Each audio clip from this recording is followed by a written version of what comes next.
بسم الله الرحمن الرحيم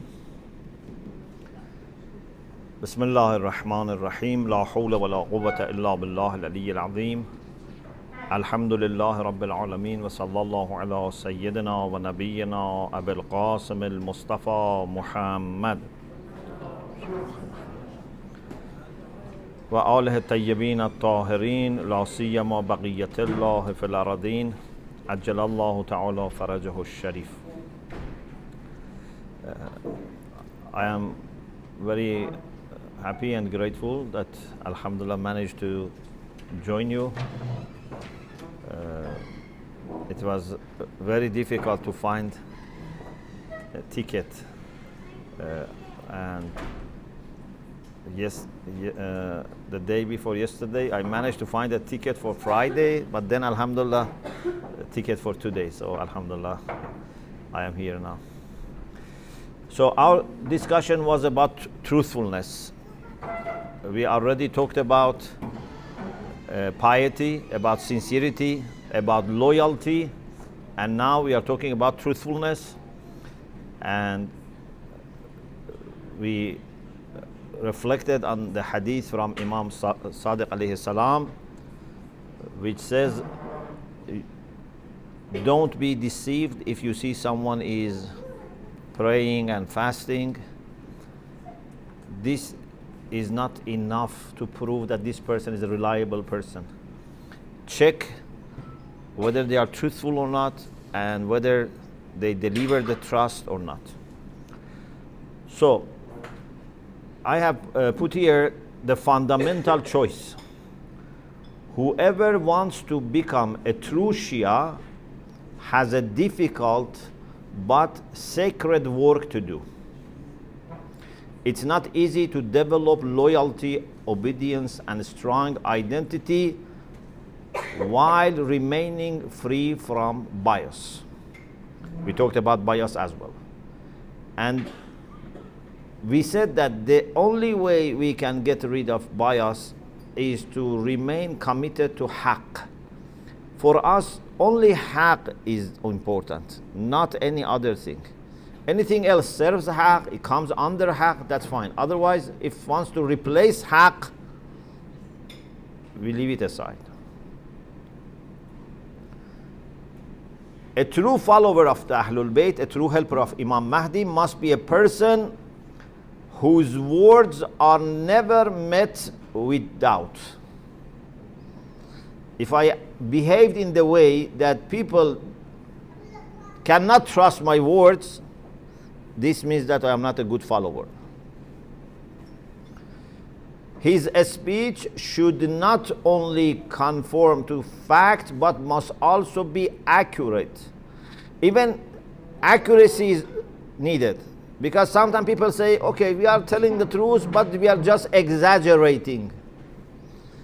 Exaggeration also can be missing the truth. If we are not careful, we may distort the details without noticing. For example, someone talks about his father.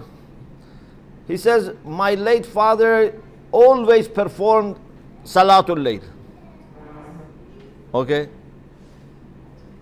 And his father was regular about Salatul Layl. But when you say always, means there was no exception. Is it really true that without any exception?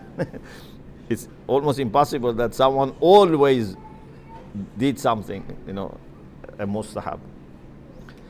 If his father missed even a few nights, this statement is false.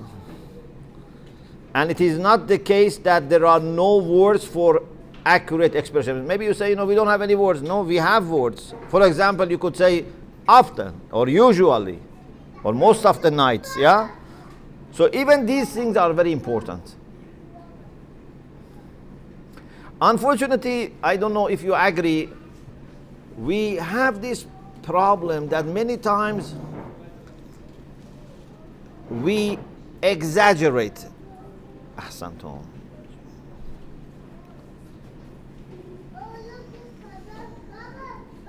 I need another adapter also for this. Yes. For example, when it comes to difficulties in family or with friends, we many times exaggerate. For example, someone says that you never listen to me. Even if, Assalamu alaikum, even if 5% of times, okay, this person listened to me, I cannot say you never listen to me. Yeah? But between husband and wife, sometimes this happens, yeah? So one says to the other, you never listen to me. Or sometimes, for example, say, you are always late or you always forget. Yeah? This is exaggeration, which is showing lack of commitment to the truth.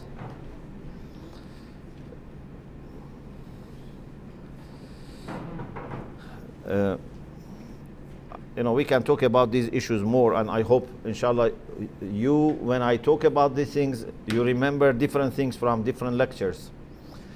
For example, when we talk about hikmah, wisdom, we said wisdom very much needs to be measured in everything, especially in your words. If you are not in control of your words, if you are not in control of emphasis, exaggeration, whatever, then you are not a wise person. A wise person is very careful about choice of words. And also, last night of Qadr, we had discussion about who are the people of Qadr, who are the people of Laylatul Qadr, Ahlul Laylatul Qadr. And I mentioned that since Laylatul Qadr has certain qualities, if you want to be a person of Laylatul Qadr, you need to have those qualities. For example, Laylatul Qadr is Laylatul Mubarakah. You have to be Mubarak, you have to be blessed and source of blessing, or it's peaceful. So you have to be a peaceful person. And also it's the night of measure. If I don't have right measure in my words, in my actions, I cannot be a person of Laylatul Qadr. Rasulullah sallallahu alaihi wasallam said, "Alaykum bis-sidq, fa innahu babun min abwabil jannah." Truthfulness is necessary because it is one of the gates of heaven. Maybe a person who is not very truthful says, "Oh, Alhamdulillah, this is only one gate of heaven. If I am not truthful, I can find other ways to get into heaven." What is your answer? He says one gate. Pardon? It may close the other gates. It may? If you're not truthful, you may close the other gates. Yeah.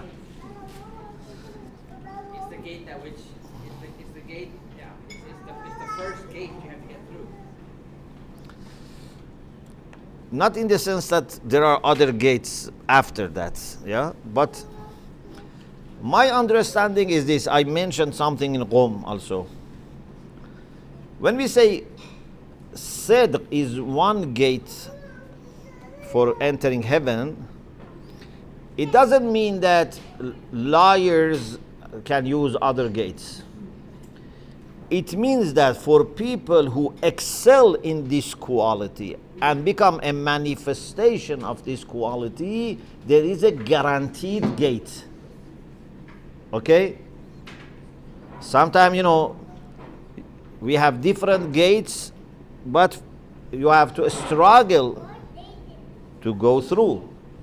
But sometimes there is a gate which is designated for you. Okay?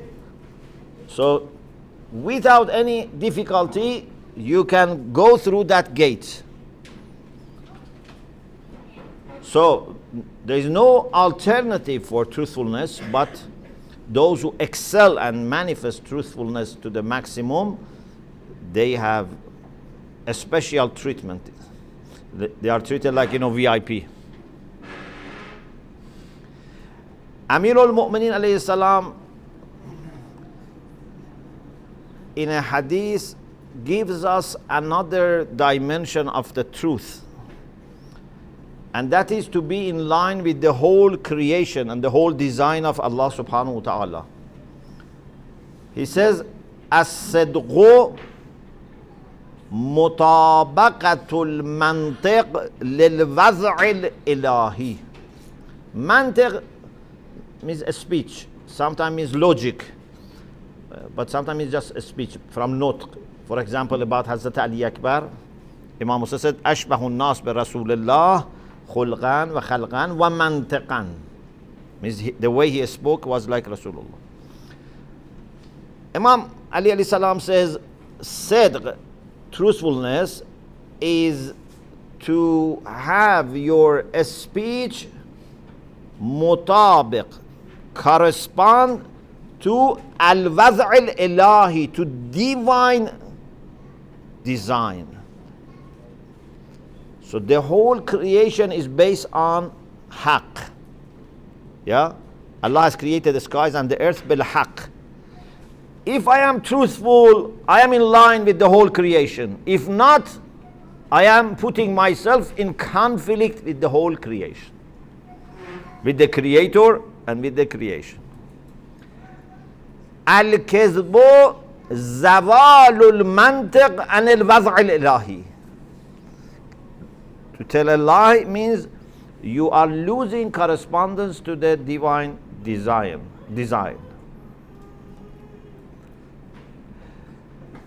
In another hadith, Amir al-Mu'mineen said, al-imanu an tu'thira as-sidq haythu yadurruk ala al-kizb haythu yanfa'uk.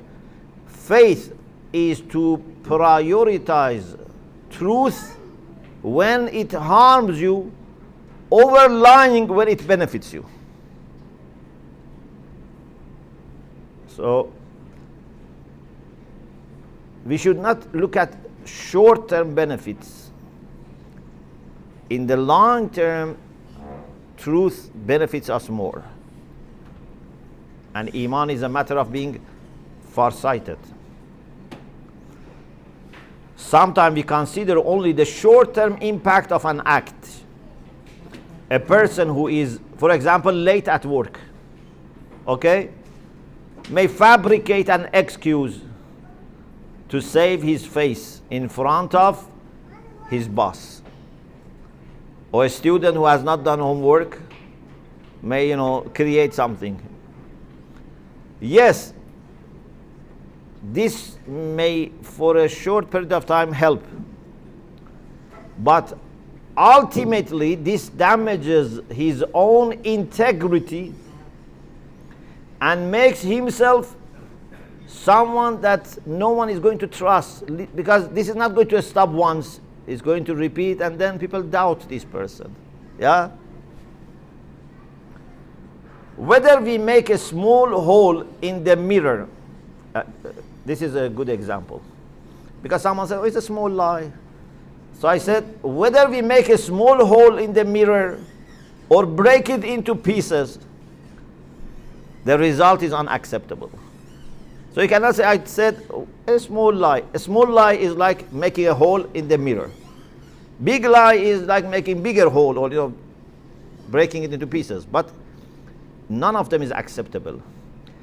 A mu'min would not punch holes in his own character or her own character, or a step on a slippery slope to bigger lies. Because a lie rarely comes alone. I don't know, did you experience this, have seen this life, that those who think with one lie can solve a problem or avoid a problem, it's impossible to remain with one lie. Then they ask other things, other questions come, so they have to keep lying and lying and lying. It's very difficult. Someone says, I said only one lie. Normally with one lie, problem is not solved. You have to, make bigger lies to cover it up.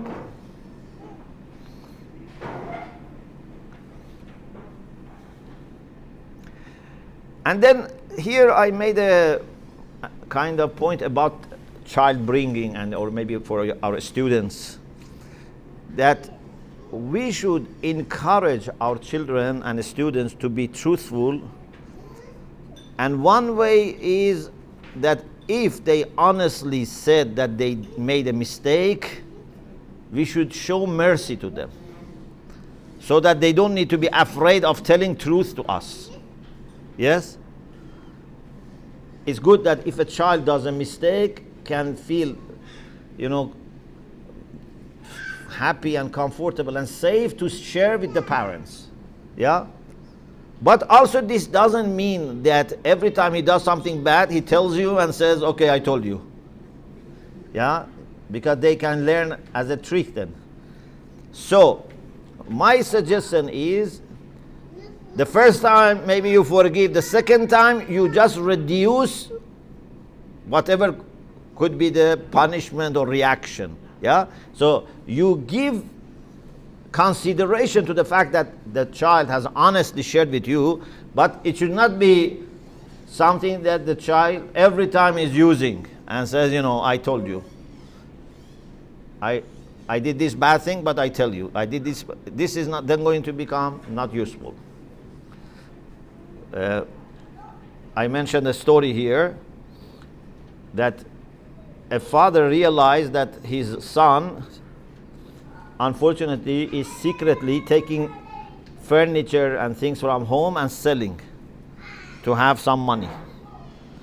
So, father was very sad that, first of all, his child is not honest and is stealing from home. Secondly, ahsan. روشنه PowerPoint.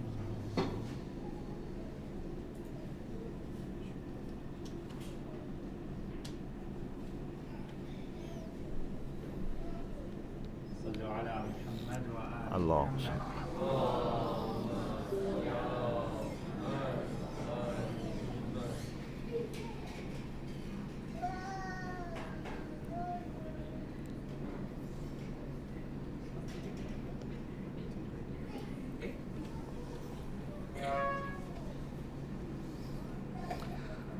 So father was very sad because he's not honest, plus he sells things very cheap and he has to pay more. So father said, don't do this, and if you need money and you want to do something like this, at least sell it to myself. Okay? Then the child says, okay, how much you buy this rug? So this is not good, so he's taking advantage of kindness of father. You cannot say, okay, I sell you now, buy from you the rug, then buy from you the fridge. So what I said is that we need to show mercy when they are honest about their mistakes and they tell us that they did something wrong. But this should not become a habit of, doing things carelessly and say, okay, you are going to forgive me. So I just read the last sentence, the last two sentences. On the other hand, reducing the extent of disciplinary measure may act as a positive encouragement. Just reduce the disciplinary measure. Our goal is to show appreciation for honesty without endorsing wrong behavior. Yes. So you can say something like, I appreciate you being honest, but you still have to have the consequence for this action. Yeah. And I need to take this away from you, for example. But what you did was good, so acknowledge that. But you should do it in the way that next time wouldn't hide from you. Yeah. Yeah. So if it is totally treated as someone who was not honest, it's not good. And if it totally ignore, is also not good. Yeah. So we should show that we appreciate, and there is a kind of, reduction in our discipline, but not that is totally without any consequence. Yeah. For example, if a student goes to the teacher and said, I was cheating in the exam, what do? Yeah. So maybe you give the student another chance, but if you give him the mark that he has got, it's not fair, and it's not going to help even this person.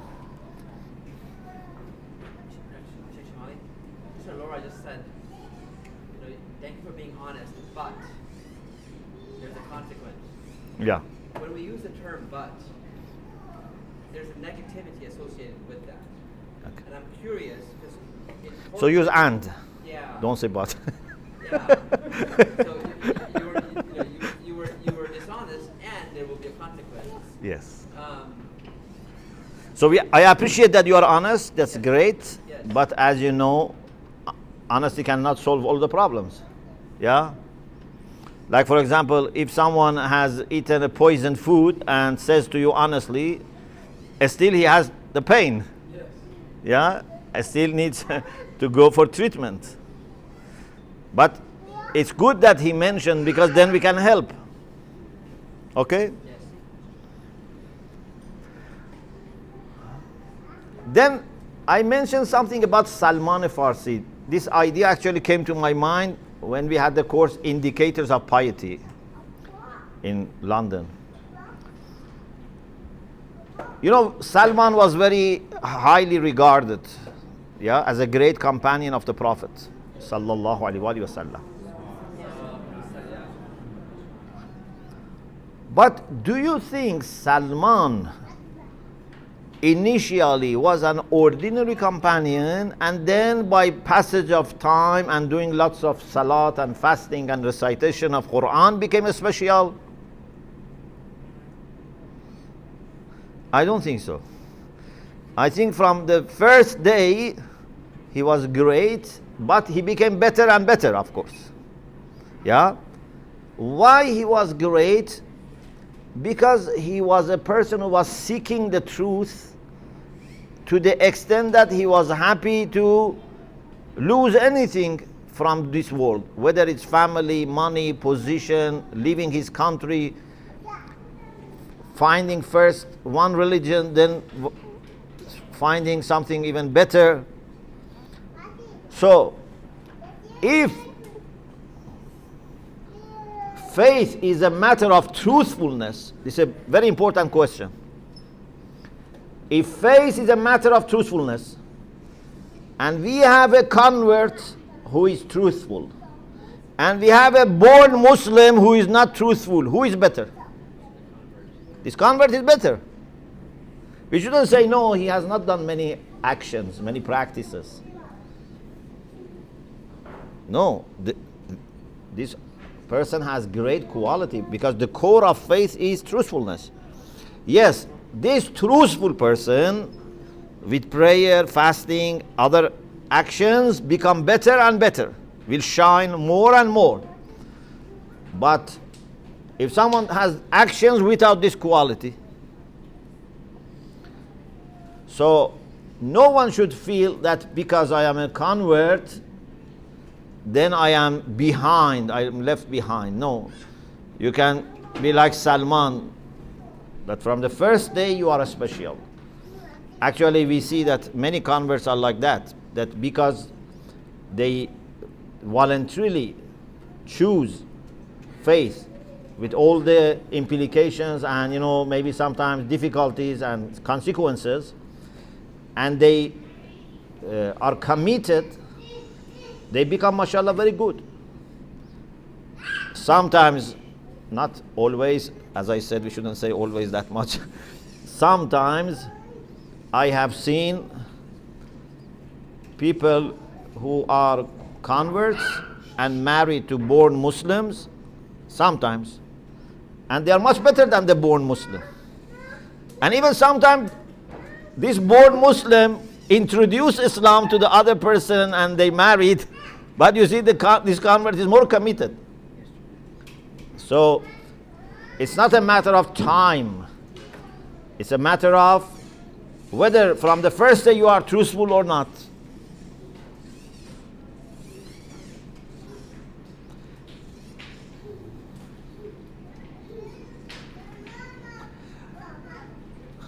Some people are indifferent to the truth. They don't bother about the truth, which is very bad. But worse than being indifferent to the truth is to reject the truth. Okay? If you are indifferent to the truth, means you are not truth seeking. This is very bad. But worse than not being truth seeking is that even if truth becomes available by itself, you reject it. This is worse.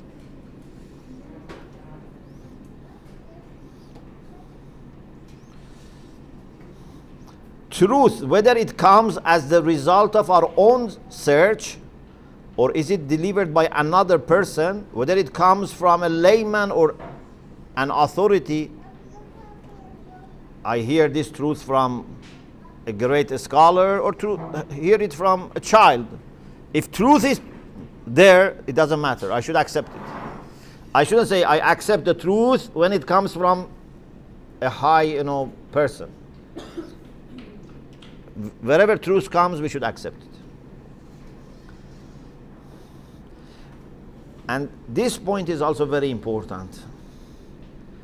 If you tell me an article of truth, a piece of truth, if you tell me, and I don't accept it, I am not only putting myself in trouble with you, I am putting myself in trouble with Allah subhanahu wa ta'ala, because it's al-haq, it's the absolute truth. Any truth, any particular truth is a manifestation or an instance or a case of absolute truth. So even if this truth is between me and you, between me and my child, between me and my neighbor, or between me and my enemy, doesn't matter. When there is truth, it is connected to Allah. And if I don't accept that truth, I am damaging my relation with Allah subhanahu wa ta'ala. So always think about this. If husband and wife have issue, I don't know, neighbors, don't think it's just that person. This is a test of your servitude to Allah subhanahu wa ta'ala. And we can make progress if we see our servitude to Allah tested in our relation with each other. Servitude to Allah is not tested only directly between me and Allah. This is very easy. Yeah? To please Allah Himself is not difficult. To please Allah in our interactions is more difficult.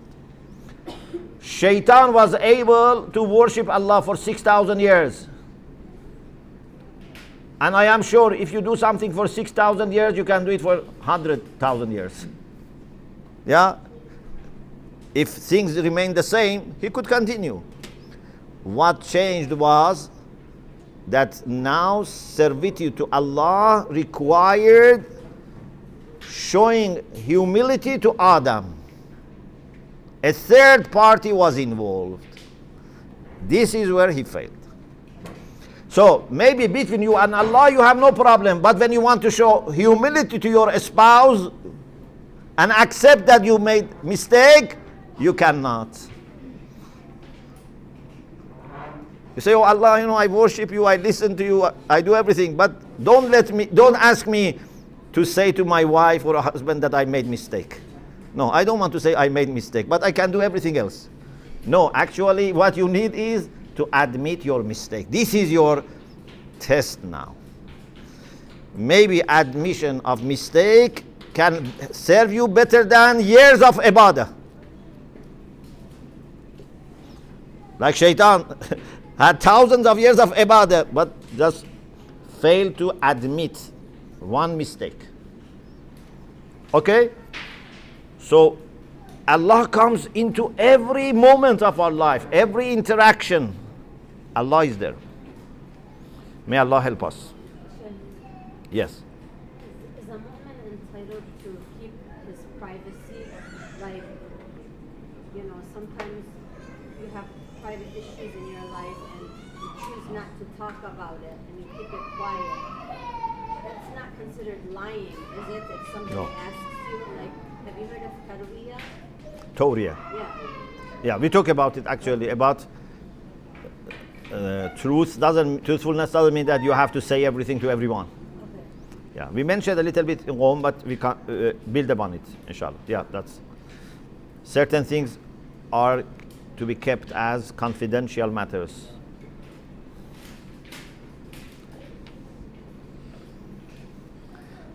Amir al-Mu'minin alayhi salam said, and this is particularly useful for the people who think if they don't accept the truth, they can save their reputation, they can be better off. Amir al-Mu'minin says, Man yatlubu al-izza bighayri haqqin yadhillu wa man aanada al-haqqa lazimahu al-wahn. Whoever is looking for dignity without truth, so means through falsehood, wants to get honor, okay, by lying, saying good things about himself that he didn't deserve. He thinks he can be honored. Amir al-Mu'minin says such a person would lose his honor. Yeah, by falsehood you cannot honor yourself. But also he says whoever fights the truth, weakness is necessary for him. So neither you can honor yourself by lying, nor you can remain strong if you fight the truth. Sometimes we think that truth is harmful to us. We fear that acknowledging our mistakes and limitations may damage our honor by making us look less knowledgeable or less competent in the eyes of people. But according to Imam Ali, opposition to the truth is the real cause of ruin and damage to our honor. Okay? Now,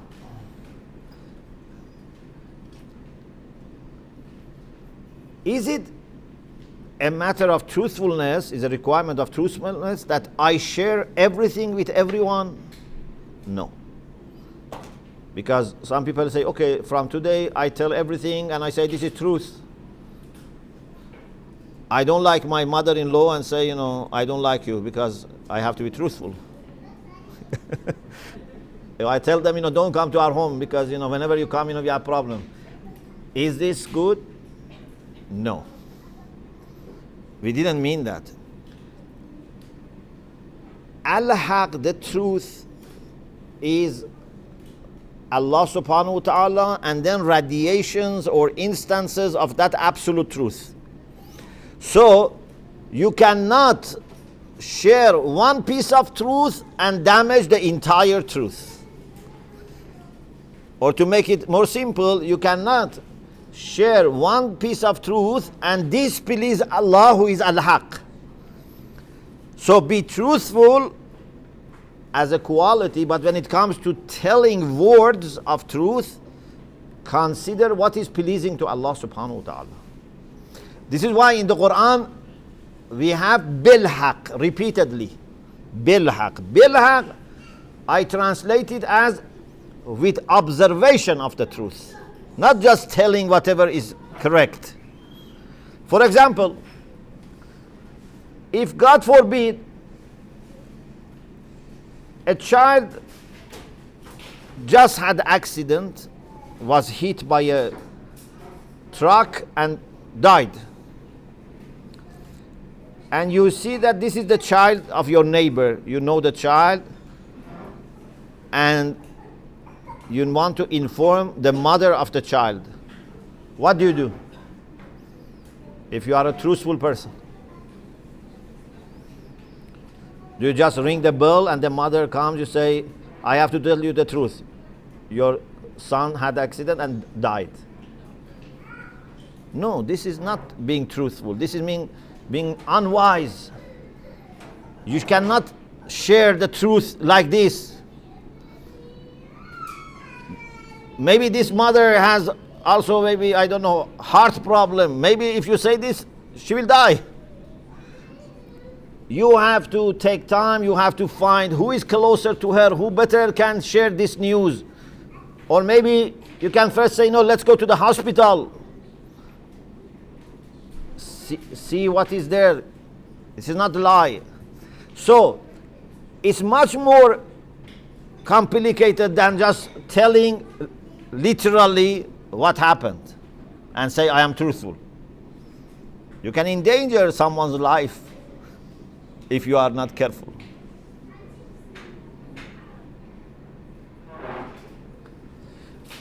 There is a famous hadith in Al-Kafi which says, لو علم أبو ذر ما في قلب سلمان لقتله. Had Abu Dhar known what is in the heart of Salman, would have killed him. In one version says, لَكَفَّرَهُ, would have said Salman is kafir. What does it mean? Abu Dhar is a great person. Salman is also a great person. But Abu Dhar is not at the level of Salman. He doesn't have that vision, that insight, that knowledge that Salman has. If Abu Dhar knows what is in the heart of Salman, may think Salman has lost his iman. He has become kafir. Salman has not become kafir, but Abu Dhar is not able to understand Salman. Okay? Like Musa and Khidr.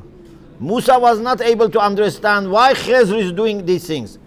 Musa was a good person, but Khidr had some kind of knowledge that Musa didn't have.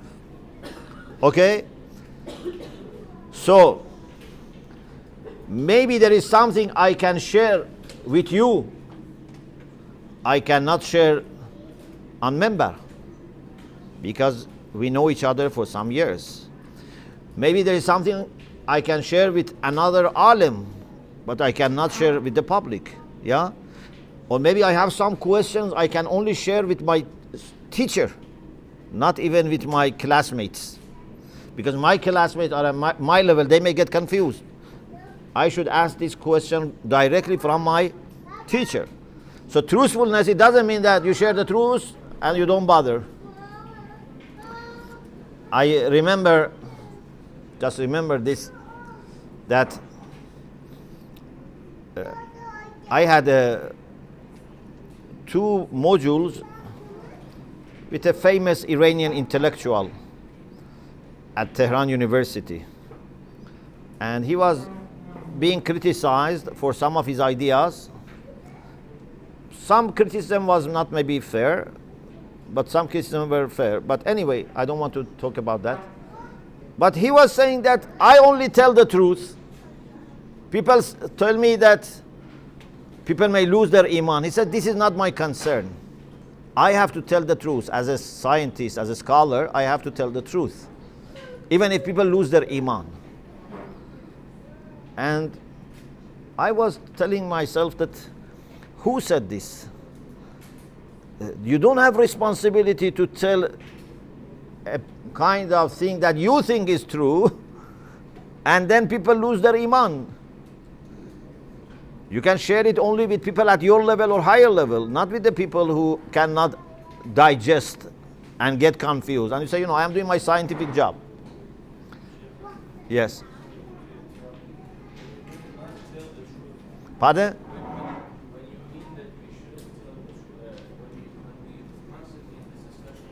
Yes.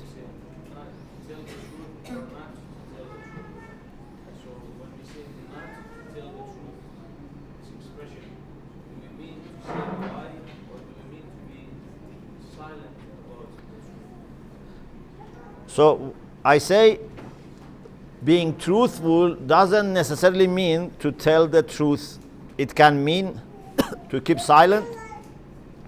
It can mean to share it with only some people. It can mean to soften it. And it can also sometimes mean that you have to do even taqiyya,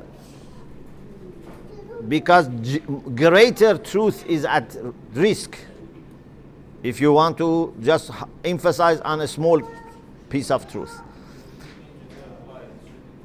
Pardon? Exceptionally. exceptionally, for example, if an innocent person is in hiding and a murderer wants to kill that person, I don't need to tell the truth, and sometimes maybe even I need to tell a lie to send him away because he's an innocent person. Okay?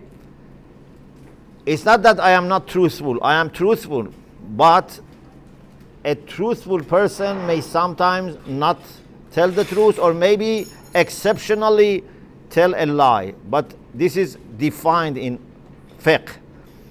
It's not that for everything. For something like life, saving life, or saving relation between two people, sometimes can be prescribed. You have to check with your marja. But this is why I said maybe the best way is to say we have Allah as al-haq and we have this piece of truth. I should please al-haq if I am truthful. Then al-haq tells me to say this or not to say this, or how much to say it, or where to say it. Okay? How does this question, Brother Jihad's asking, in a specific scenario with family, Yes. relate? In families, the ideas are that you are sharing are general in nature. Within families, is it probably best to be more truthful and more transparent? You have to be truthful. Okay? As a quality. In moral philosophy, we had this discussion. Sometimes you are generous, but you don't have money. Still you are generous. Or you have money, but this person is becoming lazy. You don't give him money. So is it better to be generous as an act here? You say no. It's better not to be generous with this person. But be generous as a quality. The quality of generosity. So what's the difference? A truthful person, even if he doesn't tell the truth, or maybe exceptionally has to tell a lie, still is a virtuous person. On the other hand, a liar can sometimes tell the truth, but still he is not virtuous. Like munafiqeen. إذا جاءك المنافقون قالوا نشهد إنك لرسول الله. But Allah says والله يعلم إنك لرسول والله يشهد إن المنافقين لكاذبون. They are kadhib, they are liars even if they tell the truth. And we need to be truthful even if we have to exceptionally say a lie. Okay? And one sign of it, you can check yourself. Maybe you say, I don't know, I am truthful or not, Those who are truthful, if they don't tell the truth, or, they have exceptionally to tell lie, they hate this. It's not that they enjoy. It's like aklamite. Ahsantum. It's like eating a dead, animal. You hate it. Those who are liars, they don't dislike lying. Even sometimes they enjoy. Okay? But a mu'min, even if he is not generous to someone, he dislikes that. He's not telling the truth, dislikes that. Because his nature is that virtue. The action is exceptionally different. Okay? Imam Sajjad alayhi salam says, وَدَدْتُ وَاللَّهِ أَنِّي افتديت خصلتين في الشيعة لنا ببعض لحم الصاعد. He says, I wish someone takes flesh of my hand, and instead Shia didn't have two qualities, two bad attributes. One is an-nazaq, they are hasting. They do things in hurry. And the other is ghillatul kitman. They don't keep things confidential enough. Of course, not that every Shia is like this, but Imam has observed there are two bad qualities in some Shia.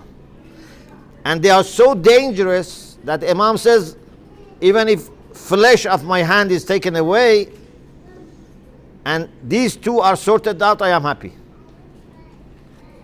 Ghillatul kitman. And also not to be in hurry. So in this case, it makes me think of some people, perhaps maybe even the Shia, who may know some truths that they believe to be true, and something that would be disturbing to their Sunni brethren, and Yeah. they would still say it. Yeah, we will talk about it, yeah. Yes, some of the things we should not say because it would damage. You know, one of the great worries I had when I was in the UK responsible for Islamic Center was about declaration of beginning of Ramadan and Eidul Fitr. Because many centers and ulama relied on Islamic Center. And for me, even for as a person, it's difficult to establish these things, let alone being responsible for the whole community. So I was very worried and I was praying, oh Allah, please don't bring, complicated issues. So what I was doing, I was trying to take time to see what other centers do, what other ulama do, what reports they receive. So many times I was the last person to declare. And there were some young people who were not alim and they were the first to declare. And I was surprised, Yes, if you want to do something for drawing attention of people and, become more popular, the best thing is that you share the news first. Yeah, in journalism, any news outlet that can release a news first is more popular and other people quote. But we should not bring this to Islamic, issues unless it is something not very sensitive. So I was very hesitant. I was trying to be the last person to declare, but some people were in front of everyone, declaring. So we should not be in rush, and sometimes also we should not share things. Yes. Sorry to interrupt your No. but it's good to see this hadith, but how do we determine when to share, when not to share? Is it all about wisdom? So if we don't have wisdom, Yes. we can't. Don't share unless it is proved otherwise. The safest way is this. Because when you are not doing something because you are not sure, you are not responsible. But when you do something that you are not sure, you are responsible. So take your time, not waste the time. Take the time. So not waste the time. Take the time, inquire, consult, ask people who have experience and knowledge, is it good I share this or not? You want to translate a book, for example. Is it good that I translate this book or not? Even if it is hadith from Ahlul Bayt. Ahlul Bayt themselves said, don't share all our hadiths with people. So why we should translate everything? Why we should publish everything? We will talk about it. Imam Baqir alayhi salam said, please say salawat.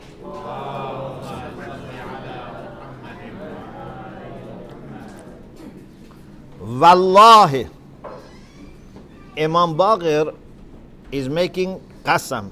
Yeah, he says, Wallahi, inna ahabba ashabi ilay, the dearest companions to me, awra'uhum wa afgahuhum wa aktamuhum la hadithana.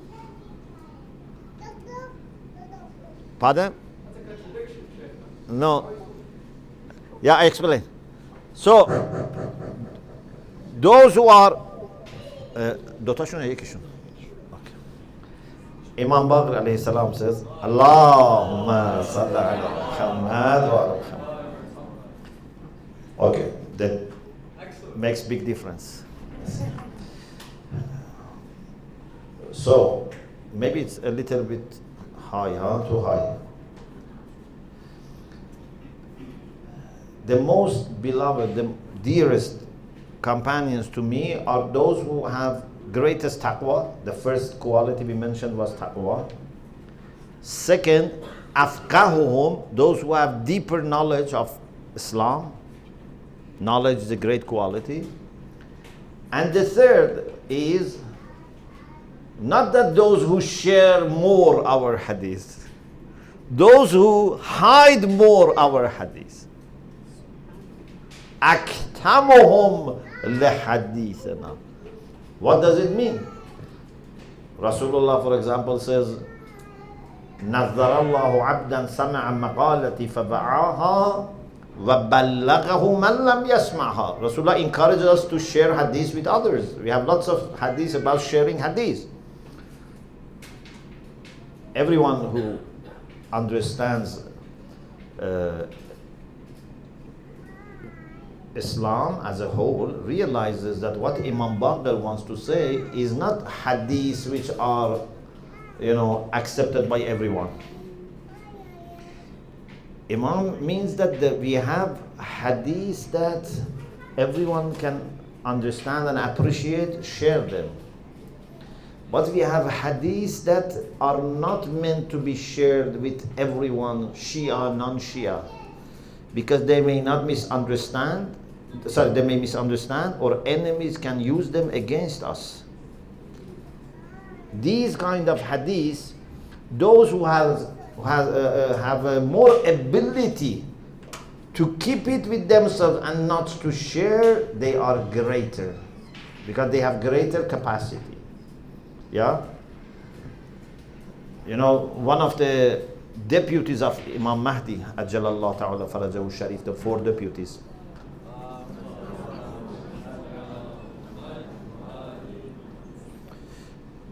had this quality that when someone was asked why you didn't become a deputy and he has become a deputy, he said, I cannot keep things, confidential.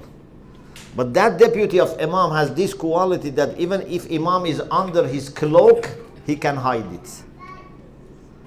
Okay? So, you should have more taqwa, more knowledge, and also more control over yourself, so that if something has to be not shared, you can keep it as a secret. I don't know if you have considered this point. We are very different, but normally most of us are not very good. But maybe we are different in keeping secrets. Some people can keep it only for a few seconds, some people for a few minutes, some people maybe a few hours, few days. But sooner or later they leak it out. Most of people. And sometimes this can create problem. It can be personal issues. It's very difficult to keep a secret. It's a sign of maturity, a sign of commitment. That if something has to be kept hidden, has to be kept hidden. Yes.